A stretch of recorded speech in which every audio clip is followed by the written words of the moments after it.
Hi, I'm Susan Conover from Conover Workshops in Parkman, Ohio.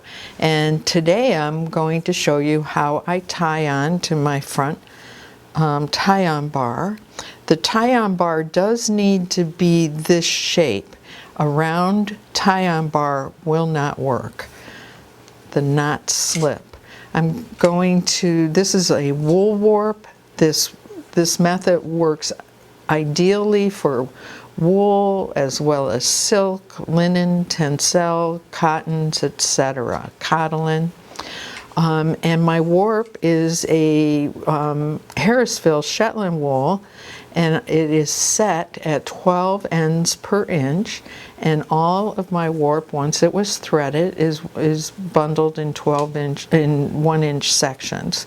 So I'm going to start in the middle, and I'm going to split up my warp ends so that they're 6 and 6. And it feels like you need 4 hands instead of 2 when you first start. And I just do a half knot, snug that up, put my thumb here and go over, snug that down, go over the opposite way with the next tail and snug that down. Now we're going to stabilize this bar a wee bit by tying the next bundle to the left. Again, we'll split this count of 12 warp ends, and this time we're going to go just the opposite direction.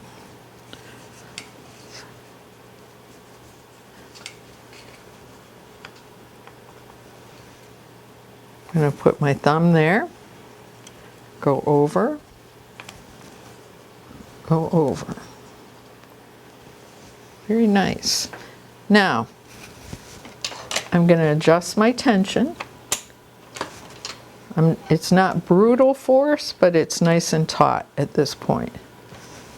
Now I'll go back to the right-hand side and tie the next bundle on.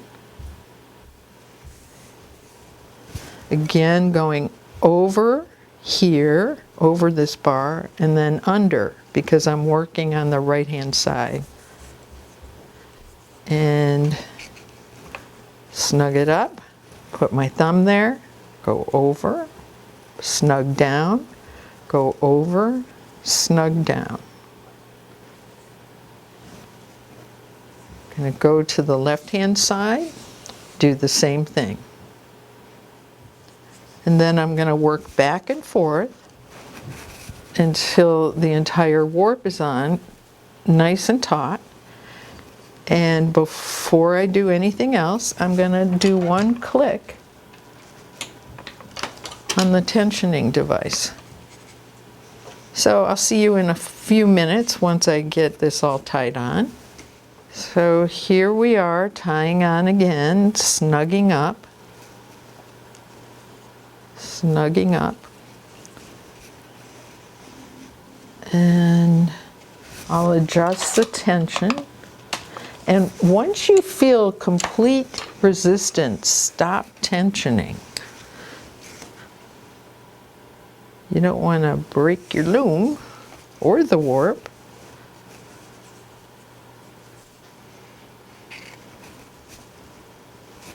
Over.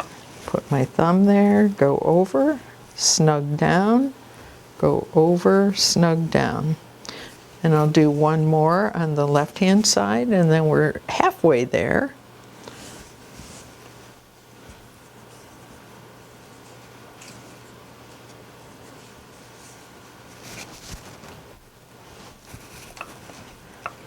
And there is no need to go back and untie a knot and re-knot it because your tension's off. If you adjust your tension after you complete a series of knots and keep continuing on working out, you should never have to untie any of these. And it's so nice and tight. And now we're just going to go through and do the second half of that knot, finishing up as a square knot.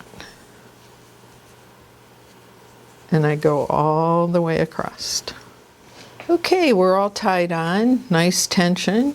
Now, if you have holes drilled in your tie-on bar, you can go ahead with a magic string, and this is just 12/6 seine twine. I was taught this method by Becky Ashenden, and it's really cool. So, I'm going to go under the first half of a bout, and then when I get to the center, I'm going to go over and then over again, because we reverse the process midway. I'm going to go over, then under, over, then under. And this eliminates the need for filler cord or rags or whatever it is that you've been taught to use. You're not wasting precious amounts of warp this way. And just put this on, tie it so that you may untie it. Oops. And I just do like a little makeshift slip knot. And we're ready to rock and roll.